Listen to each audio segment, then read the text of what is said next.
on the neck to speak to Patrick Bet-David. It's $48,000 for 30 minutes. Wow.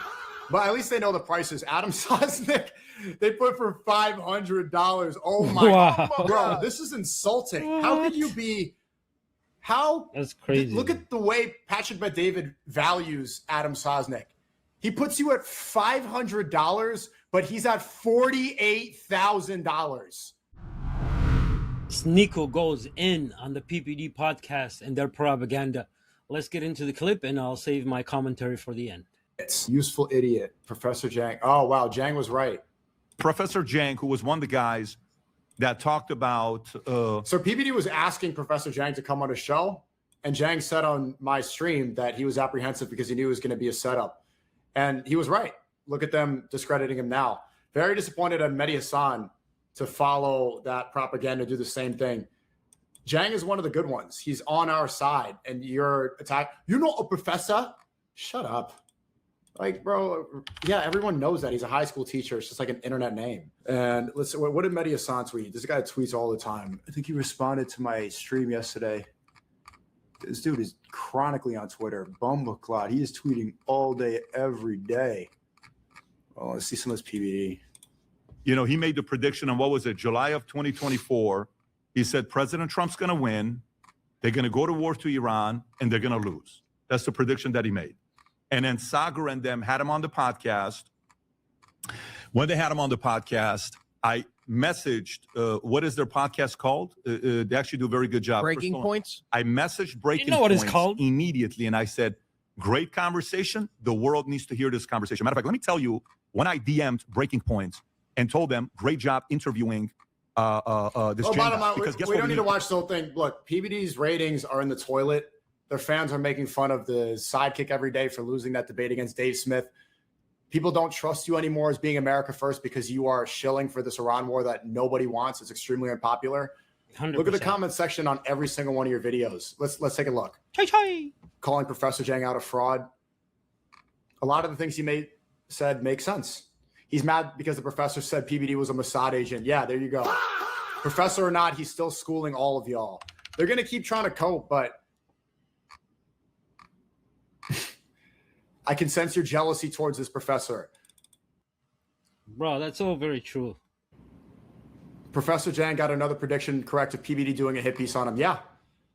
Says the MLM pyramid scheme scammer. Professor Jang lives in PBD's head rent-free. This strategy is not going to work, Patrick. For the rest of the people on the show, you trying to double down and ignore what the audience is saying isn't successful. in America. We need different points. Yep. My message to them, Vinny, can you tell them when this message was sent? What's the date on that? Wednesday, March 4th. March 4th. And what did I say in the text to them? Great work with the recent interview. Yeah, and that was the interview with Jen. Okay. So then we invite to have a conversation with him. He's on a conversation with another guy who, you know, he's been mouthing off a lot lately and he's doing his own thing. You know, we had a conversation with him. I don't want to talk about me, PPD, because you're shilling for this war. You're Iranian, but you're not going to go fight in the war and you're not going to go back to your country. You're trying to get Americans to fight, and now Trump is probably going to announce a ground invasion in 30 minutes. Nobody wants this. They just asked the Pentagon for $200 billion more while we have problems in our own country. You want to be part of the elite class, using the working class and lying to them to support your platform to get you to the point where you're going to leave them behind. Nobody wants this. This is a Iraq War 2. Exactly. And when you go to these wars, this is the general people that's going to be hurt. They're the one that the gas can afford gas and can afford food. And once you're rich and you don't have those issues, you don't have those problems. So you want the war to continue. You want this propaganda and just say war. Yeah, just get rid of Iran. And it makes no sense. I mean, these people, they don't have problem. The general people, the American people, they don't have problem with Iran. And when you telling them, our number one problem in the world right now is Iran. I mean, I don't think the Americans wake up in the morning and just say, I can't afford food or I can't afford gas because of Iran or Muslims or Islam. So these are the people, that's what you want you to believe. So it's just like the fear-mongering. That's all they sell all day, every day, 24/7. But let's continue. 2.0. They've been unsuccessful with the regime change. They killed the Ayatollah, 86 years old with cancer. There is no regime change. You're going to need thousands of troops. A lot of people are going to die. Oil is going up right now. Oh, you're rich. Yeah, so you don't get to suffer from that. And you're tied up with people like Netanyahu, so you're not affected the same way. The average American is extremely unhappy. That's why I'm calling you out for this. People from Iran like you coming into our country, my country, begging for this war. It's pathetic. How can you call yourself an Iranian while celebrating the bombing of your own country? They don't have nukes. They didn't pose an imminent threat, and this is clearly for Israel. I know you're friends with Netanyahu because you had him on your pod. This does not belong in our country, and it's not America first. That's so very true. And even if this, say, if Iran falls right now, then what's going to happen? Then who's going to cross the patrol and control the Strait of Hormuz? Like, who's going to? I mean, Iran. You put Iran in a civil war, and it just breaks up into different parts, different sects, different groups. The Strait of Hormuz is even going to be in more dangers than it was like before, right now, with Iran. So it doesn't make no sense. You're going to create unstable Middle East, and probably that's what they want. I mean, if you look at it, like maybe this whole thing is just to use Iran to bomb all these other Arab countries that are rich, oil rich, and maybe get rid of them. And then I guess maybe America can become the next world to provide oil. America and Russia and Venezuela, they could become the next producers and next suppliers of the world to oil. Maybe that is the plan, to destroy all these Arab countries, and then that would even make it easier to take their lands. It makes more sense, because if they're poor, they have no water, they're in famine, and they're in dire situation, then it's easier to take land from them.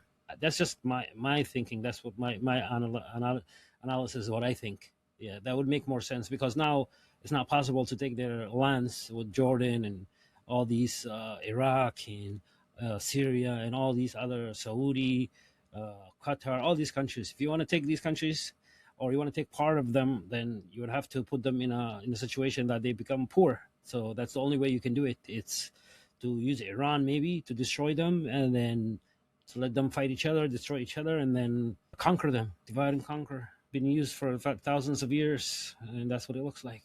The individual's name. And all of a sudden he's like, well, the reason, because I thought this was going to be a hit piece. That's why I didn't want to go on PPD podcast. They were trying to do hit piece. I'm in a conversation with you. That's what this guy Jang said? That's what the guy said on camera. He says, yeah, what was the word he used, Rob? I think they were trying to set, it was a setup. It was a setup. Oh, okay. And I'm like, I want to hear your thoughts and your angles. Also, PPD, you've said my name before. You brought it up when you had that guy on your show who said, Sneako did it, played the song. You guys are very comfortable saying my name all over that podcast. Now that I'm talking about Jang and the war, you can't say it. But when it's time to go point fingers and say that I'm the horrible person who's listening to a song, I'm sorry for the song, then my name is all over your show. Disgusting, crazy. That's so true. I mean, these people have a PhD in deception. They just come wearing suits. These are liars with suits, professionals. They lie to you to your face. And then as soon as you leave, they stab you in the back. These are pros. Like, they have PhD in deception. Take that in. Think about that for a second. Deception. These people are professionals. They are evil. Like that. It's just next level. Even evil doesn't have nothing on these people. They're just crazy. Bro, everyone knows who you're talking about. Came with this conclusion. And then the person he probably least worried about, taking a shot at Mehdi Hassan. Kudos to Mehdi Hassan on this interview. Good for you, Mehdi. Play this clip, Rob. Go for it. That's crazy. They say kudos to Mehdi Hassan. Mehdi Hassan, you have to understand, he's a Muslim. So right now when he's doing something good that's in line with what they believe, that is kudos to him. And then tomorrow they're going to go back and attack Mehdi Hassan's religion, how they're crazy and all extremists and all terrorists and all these crazy things. But now, yeah, good. Mehdi, we're liking you. You did a good job here. You did good on this one. You did good on this one. But tomorrow, we're going to attack you and your religion. All right, let's continue. And also, well done, Mehdi Hassan. Look what you did. Mehdi Hassan, look at the people that are happy about what you said. English lit graduate, and you're not a professor. I know it's your YouTube moniker, but you're a high school teacher. You're not actually a professor. Right. Yeah. And I'm not a professor. I'm not a professor. But I never said I was a professor. It's the internet who called me professor. Hold on. Hi, YouTube. This is Professor Jiang. Hi, YouTube. This is Professor Jiang. Mehdi Hassan, man, look, I think you tried to get clout, and you responded to this. I defended Jang, and Mehdi Hassan says, that's the worst impression of my accent I've ever heard, lol. Bro, it's not that far off. Oh, you're not a professor, but you say you're a professor. That was the basis of your interview. That's Professor Jiang here. Professor Jiang here. Professor Jiang here. Professor Jiang here. You do call yourself Professor Jiang, and you're not a professor. Look. There's a guy on the internet who calls himself the God. I'm good friends with a radio host called Charlemagne the God, but no one actually thinks he's a god. People actually think you're a professor. Professor Jiang here. No, anybody who watches his show, anybody who sees his lectures knows that he's a high school teacher. If you just follow clips and you're seeing the... So true. Even when I heard about the professor, one of my friends that told me about him, he's like, yeah, I watched this professor. I'm like, who's this professor? And he's like, oh, he's a high school teacher, and he does predictions about what's happening in the world. And then as soon as I watched it, I'm like, whoa, 5 minutes later, I know more things than I ever knew about what's going on in the whole world, or whatever I learned in middle school, high school, all put together. You know what I'm saying? Like 5-10 minutes. That's crazy. So that's the truth. Like, I mean, that's how I knew he was not a professor, but I never took that in. So, but now, like, people are making that a big deal. So it's crazy. But either way, if he's not a professor or not, at least whatever, there's truth to whatever he's saying. So, and if he continues to do the same thing, and there's a lot of truth to what he says, then hey, you can't discredit him because he's getting it right. If you're getting it right, props. You got to give credit where credit is due. You already know. So let's continue. Hate brigade that is now all over Jang, then yeah, you might actually believe he's a professor, but he reiterates it all the time that it's high school. It's only the people that don't care to look at the actual long form content. Big L for Mehdi-Hassan. So this is the part when you come out and you represent yourself of somebody who you're not. The market's eventually going to expose you, and you're going to get out. And by the way, you know what else Mehdi asked me? So a lot of people are thinking you're with China, and you're maybe somebody that is actually doing this to kind of hurt America because your motives are more. Bro, you're with Israel. You're the foreign asset. Jang is critical of communism. Why would he get paid by the CCP if he's criticizing and saying that communism is a lie to get people focused on politics instead of faith? That is crazy. I mean, it's so true. Like right now, imagine if America and Israel were falling off a bridge and you can only save one. Who do you think these people are going to save? Think about that for a second. It's crazy, but let's continue. For the Chinese regime and all this other stuff. And that also came up. And he said, that's a very fair criticism. Guy's a very good communicator. You got to give him credit. For sure. It is possible that I'm a useful idiot, and I suspect that there are many entities around the world who would like to amplify my message. Surely you understand why a lot of people think at best you're trafficking in pretty anti-Semitic tropes, and at worst, you're a card-carrying anti-Semite when they see that stuff. Mehdi said this. Yes. Mehdi said this. Spoken from a... Mehdi-Hassan, well done. Yeah. Nice. Thank you, man. Look, You you did helped great. out. Nice. Yelling about Zionism and fascism all day long, saying that Israel's evil. You got their top shills saying, good goy. Nice. Pot calling the kettle black. Yeah. So anyways, when you hear this, Vinny, how do you process this? Tom, I'll come to you. How do you process this from a guy who actually was a professor at oh my God, adjunct so professor, professor adjunct professor at Biola and Pepperdine? Okay. How do you process that? By the way, is it really a big deal if somebody calls himself a professor and they're not? The way he was representing it, I think it is, because it gives it gives yourself some gravitas. And as an adjunct, I never let them call me doctor. Doctor is a PhD, doctorate. And so I always had them call me Tom because these were MBA students. Oh, wait, you like being called BizDoc? He's a doctor. He called me BizDoc, but he's not a doctor. But he's not a doctor. PhD. But you never say Professor Ellsworth. Can we call you Professor Ellsworth? You can call me whatever you want to call me. No, would that be legal term? We could call you Professor Ellsworth? I would prefer not, because I've got great respect for people that go and get a PhD. All right, so guys, don't connect them and say Professor Ellsworth. I got a question for you. But if you want to take a risk and connect them and say Dr. Ellsworth or Professor Ellsworth, Okay, in the middle of this video, promoting his slop app. This is, people can pay. What does he charge? 70,000 people from Isfahan, $70,000 to talk to him. What's the price? Let's see. Back to you. Go ahead, Tom. I may. So 94.7% of the time, everybody gets an answer on That's right. that. So I think this guy was holding himself out with Professor to create gravitas, and he's made these predictions. He was correct, and he kind of messed it up. Why did you do that? Why did you leave the door open? I don't think you should have left the door open like that. He says, "Hi, this is Jang. Some people may call me Professor Jang. I'm a high school teacher, and here's what I think about the future." That's all you have to say. How can you just not say that? Because you leave the door open, and the door's open. I concur with Professor E. But the one thing is, I was in the So on Manek, to speak to Patrick Bet-David, it's $48,000 for 30 minutes. Wow. But at least they know the prices. Adam Sosnick, they put for $500. Oh my Wow. God. Bro, this is insulting. How could you be? How? That's crazy. Look at the way Patrick Bet-David values Adam Sosnick. He puts you at $500, but he's at $48,000. That's crazy. $48,000 That's just like a ripoff. compared to it's borderline slavery. Broad daylight robbery. This is nuts. This is humiliating. Crazy. This dude, Vincent Oshana's 2K, but Adam, they put it 500. Who's this guy? He's 450. Dustin Gutkowski. Who are these people? That's crazy. The mob boss Michael Francese is 2,500. Nuts. Chaz Palminteri from a Bronx Hills 6K. Oh, I like that guy.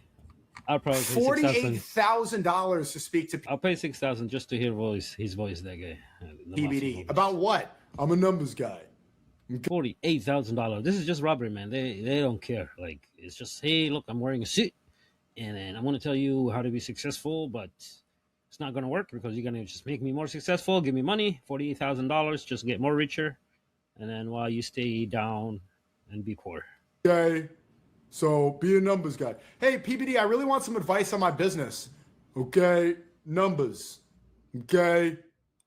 in the gym playing basketball and I sprained my ankle. And Tom, remember that? It was me and Adam, and Tom ran up and he was like, "Is it your EBITDA?" I'm like, "It's not. That's not even a part." But then he of tried to the get your ankle mouth to mouth. Yeah, which was very, very weird. He told me to take my pants off. Anyway, but no, my thing is this bad. Like, it's funny because now this guy was all over my algorithm. It was just random. This professor just popped up, and I mean, flooded. I never looked at one video. And he was everywhere. And then, like you, Adam, you talk about peeling back the onion, and you always have to take a step back when you're getting it. Sometimes, like you said, great communicator, and he made some points where I had to fact check, and I'm like, okay, let me see where this guy's at. But who are you actually working for? Why are you here? What are you doing? And what is your motive? What is your objective? And the fact that he's saying kind of like that, he's like, well, yeah, I could be a useful idiot. He's telling you who he is. He's telling you exactly who he is. Bro, you are all useful idiots for Netanyahu. Who are you to talk about useful idiots when your podcast is to spread Hezbollah propaganda?